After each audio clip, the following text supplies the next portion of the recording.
92.7 big FM पर आप सुन रहे हैं यादों का idiot box with Nilesh Mishra season 4। कहानियां जिनमें आप मिलते हैं खुद से। दोस्तों, मैं आपको सुनाने जा रहा हूं अपनी मंडली के सदस्य ओम की लिखी कहानी थैंक यू मां। हमेशा से नवंबर मेरे लिए खास रहा है। कुछ मौसम का मिजाज भाता है, कुछ गुजरे वक्त का लिबास, कुछ नितिन की मुलाकात का वो साथ। मैं 28 बरस की हो गई हूं। प्ले स्कूल में बच्चों को पढ़ाती हूं, पर मां कहती है कि मैं खुद बच्ची हूं, बड़ी नहीं हो पाई हूं। जिस बात की जिद कर लेती हूं उसी पे अटक जाती हूं। जिद्दी तो मैं कॉलेज के दिनों से ही थी। ऐसे ही नवंबर का महीना था, ग्रेजुएशन फर्स्ट ईयर में थी। नितिन से अपने रिश्ते को लेके खुल के अनाउंसमेंट कर दी थी मैंने कॉलेज में। असल में क्लासरूम के बाहर छिप छिप के, दूसरों से नजरें चुरा के, न जाने क्यों ऐसे प्यार करना पसंद नहीं था मुझे। माँ ने बचपन में सिखाया था, प्यार कोई चोरी नहीं होती। माँ कहती थी, प्यार करने में बुराई नहीं होती, बस सही और गलत में फैसला करना आना चाहिए। माँ रोज मुझसे कॉलेज से आने पे दिन भर का हाल पूछती।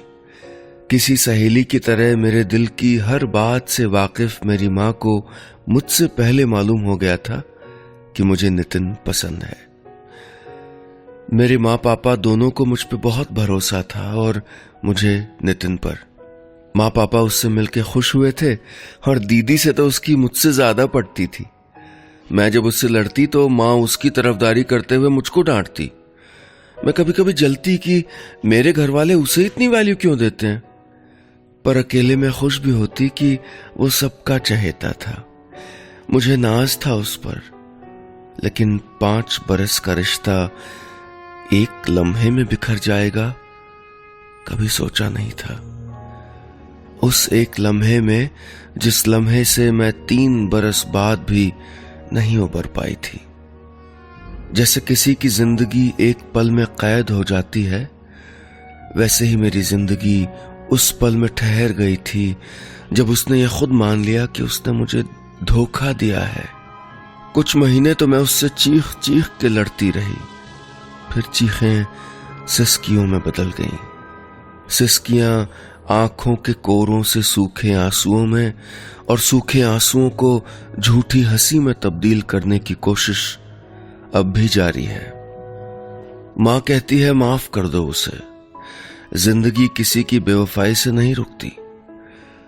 मैंने भी पिछले 3 बरस में जिंदगी से कदम मिलाना सीख लिया है, पर न जाने क्यों हर राह पे उसकी याद से टकरा जाती हूं।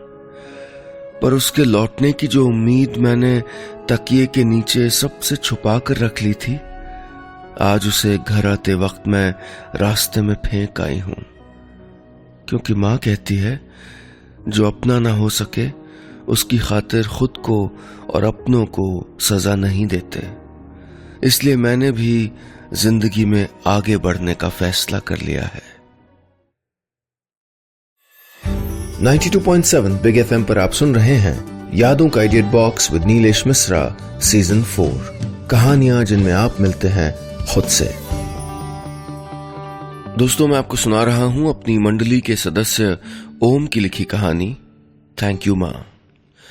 इस कहानी में अब तक आपने सुना 28 बरस की प्ले स्कूल टीचर अपने पहले प्यार नितिन की बेवफाई से 3 बरस बाद भी उबर नहीं पाई है, लेकिन अपनी मां की खातिर अब उसने जिंदगी में आगे बढ़ने का फैसला कर लिया है।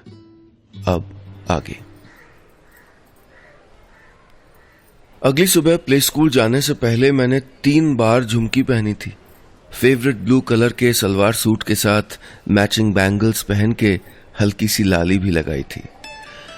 माँ मुझको यूं तैयार होते देख किचन से ही हल्की सी मुस्कुराई थी, पर कुछ बोली नहीं। शायद सोचा हो कि कहीं उन्हीं की नजर न लग जाए। बहुत दिनों बाद मैं चहकते हुए पहले की तरह माँ को परेशान करते हुए घर से निकली थी।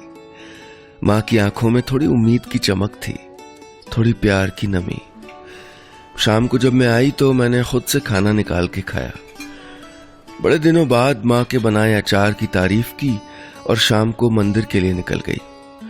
मंदिर से लौटी तो रात के करीब 9 बज रहे थे। माँ ने कहा, मुंह हाथ धोले, खाना लगा देती हूँ। मैंने मुंह पे पानी का छींटा मार के शीशे में देखा तो मेरी नजर गले पे गई। खाली चेन थी, मेरा पेंडेंट नहीं था। बिना मुंह पोछे मैं एक कमरे से दूसरे कमरे होते हुए आंगन से लेके लॉबी तक हर कोने में उसे खोज आई।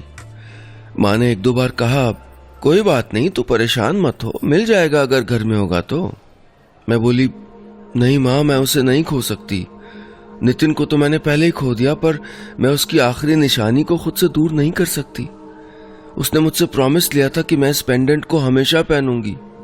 माँ, मैं मंदिर जाके देखाती हूँ।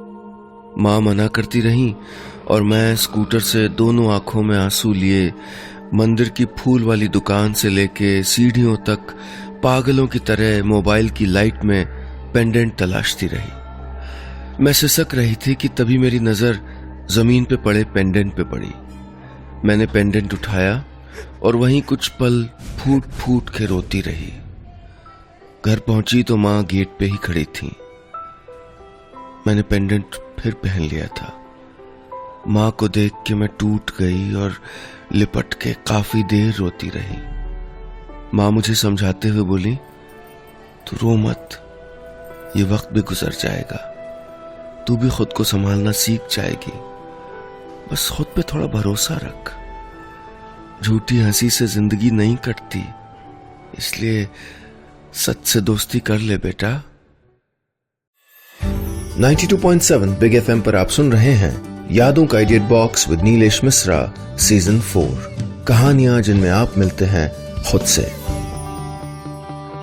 दोस्तों, मैं आपको सुना रहा हूं अपनी मंडली के सदस्य ओम की लिखी कहानी थैंक यू मां।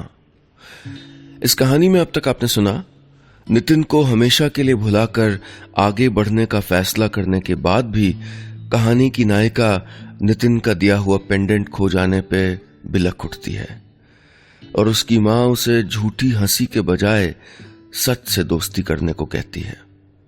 अब आगे।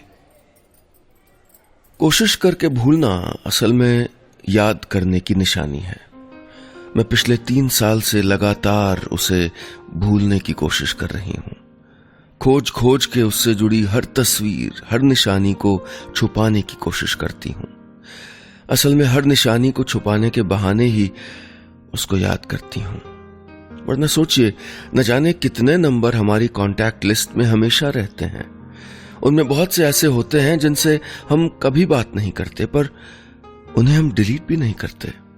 वैसे ही मुझे भी जिंदगी में नितिन के साथ गुजरे वक्त को भूलने की कोशिश किए बिना जीना सीखना था।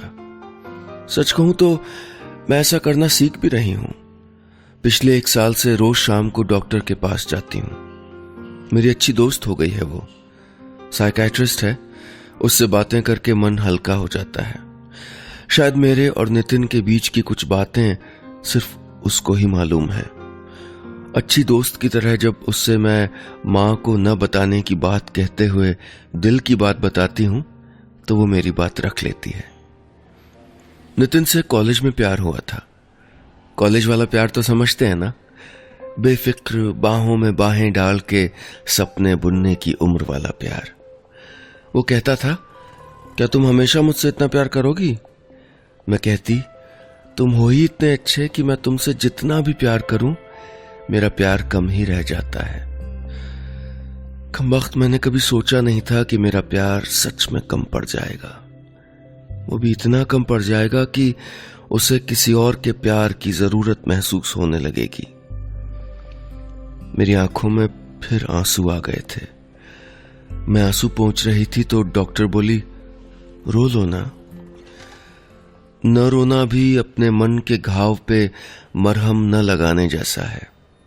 मैंने रोते हुए कहा कि नितिन से मुझे शिकायत इस बात की नहीं कि उसने मुझे चीट किया। असल में मुझे शिकायत इस बात की थी कि उसने मेरे माँ पापा को क्यों धोखा दिया। बेटे की तरह प्यार करते थे पापा उसे। घर में नई कार खरीदते वक्त कार के कलर तक में उसकी मर्जी का ध्यान रखा जाता था। पापा ने जिस भरोसे से उसे इतना हक दिया था, उसे उसने एक लम्हे में तोड़ दिया था। ब्रेकअप के बाद उसने कहा था कि दूसरी गर्लफ्रेंड के साथ सिर्फ टाइम पास कर रहा था, वो शादी मुझसे ही करना चाहता था। मैं चाहती तो घर वालों से उसकी गलती छिपा के उसे माफ कर देती, पर सच कहूं तो मैं उसे माफ नहीं कर पाती और आज तक माफ नहीं कर पाई हूं। मां ने जिद करके मुझे नौकरी करने को कहा था। प्ले स्कूल में मासूम बच्चों के बीच कुछ पल सुकून से गुजर जाते हैं। जिंदगी में कुछ नए दोस्त भी बन गए हैं। मां अक्सर छुट्टी वाले दिन मेरे बालों में तेल लगाते हुए कहती, तूने शादी के बारे में क्या सोचा है? मैं इनकार करती तो मां कहती, मैं तुझसे शादी करने को नहीं कह रही, बस इतना कह रही हूं कि दिल के दरवाजे पे नाराजगी का जो ताला तूने लगा रखा है उसे खोल दे, क्या पता कोई और उस पे दस्तक दे दे।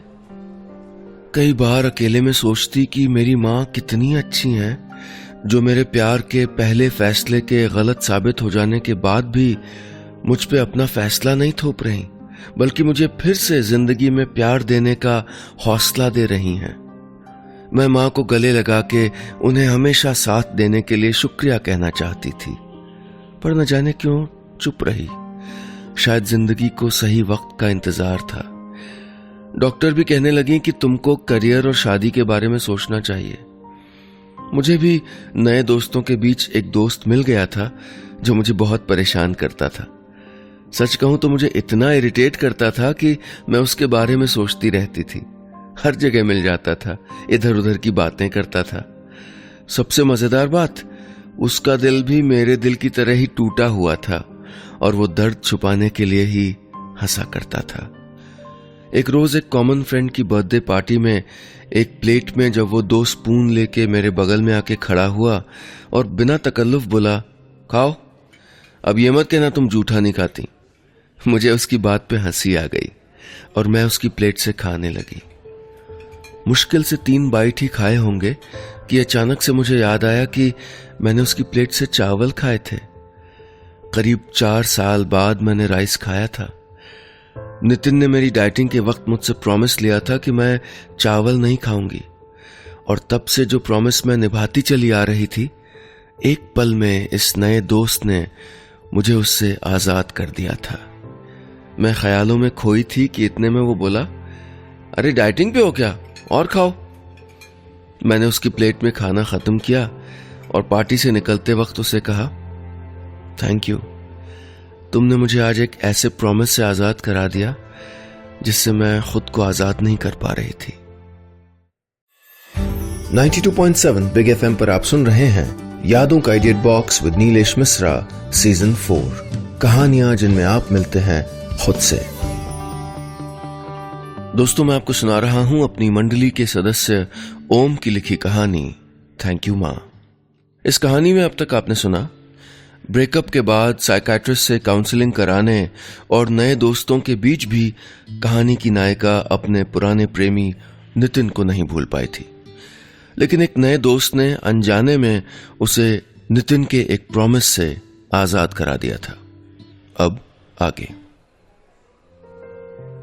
दिल के दरवाजे को हम जितनी कस के बंद करते हैं, धड़कनें उतनी ही साफ सुनाई देती हैं।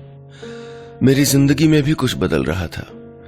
जिन राहों पे नितिन मेरा इंतजार करता था, मुझसे मिलने आया करता था, उसी सड़क पे इत्तेफाकन या यूं कहूं इरादतन ये नया दोस्त मुझसे मिलने आ जाता था। न जाने क्या बात थी उसमें। प्यार जैसा तो शायद कुछ नहीं था, पर उसकी बेतकल्लुफी और ठेठ बातें मुझे अच्छी लगने लगी थीं।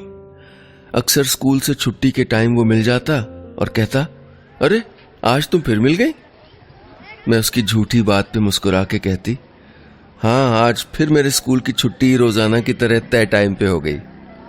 वो कहता, अच्छा तुम्हारा स्कूल इस टाइम पे छूटता है, मुझे नहीं पता था। मैं फिर उसके झूठ पे हंस देती।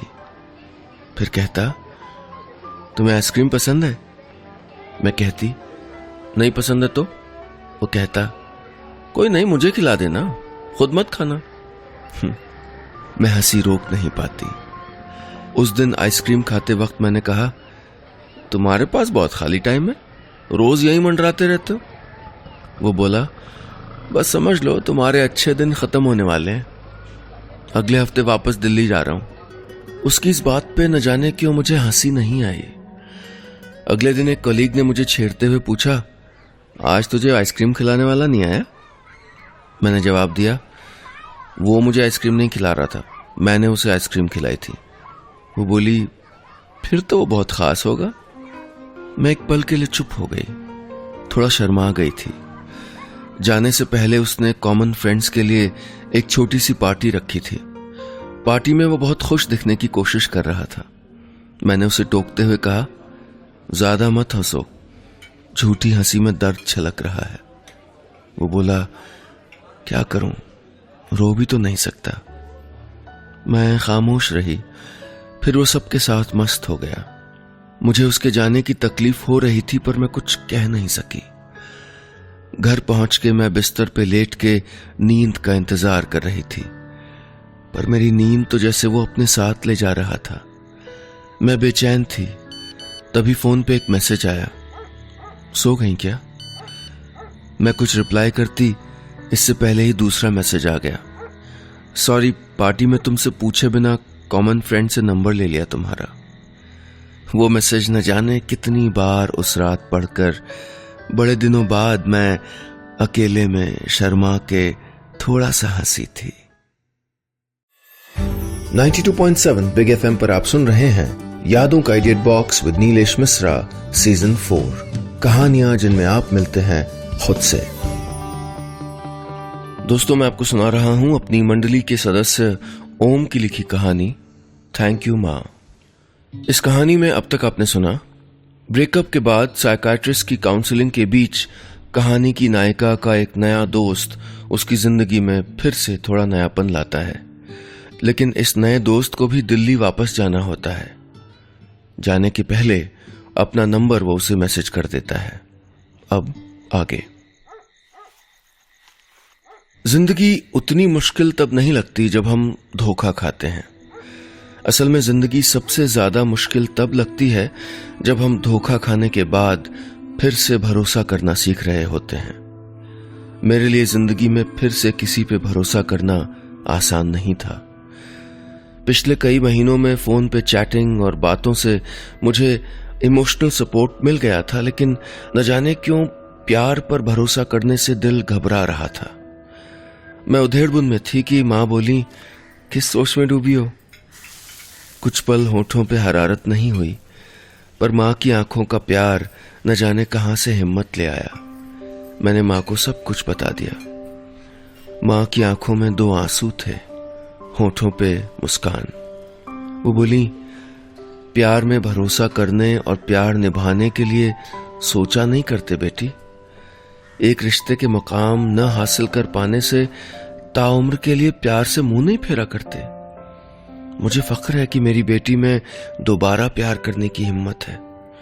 न जाने कितने लोग ताउम्र अधूरे प्यार, टूटे रिश्ते की टीस से उबर नहीं पाते। मैंने माँ से कहा, माँ वो मुझसे शादी करना चाहता है।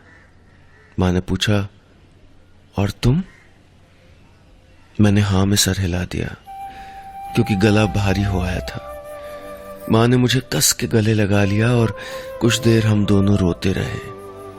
मैंने इसे सकते हुए कहा, माँ तुम सारे परिवार वालों और बाकी रिश्तेदारों को क्या जवाब दोगी?